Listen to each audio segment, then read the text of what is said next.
4 o'clock in the morning. Shelby just had her feeding. She's the worst case of hiccups I've ever heard from her. She's obviously not bothered by them, but still, look at this.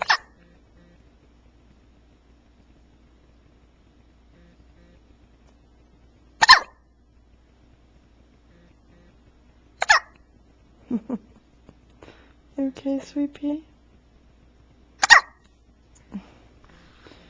You okay?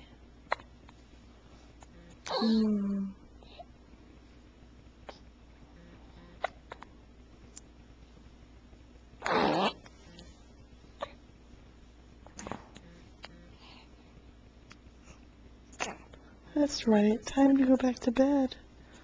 Get rid of these hiccups so we can put you back to bed.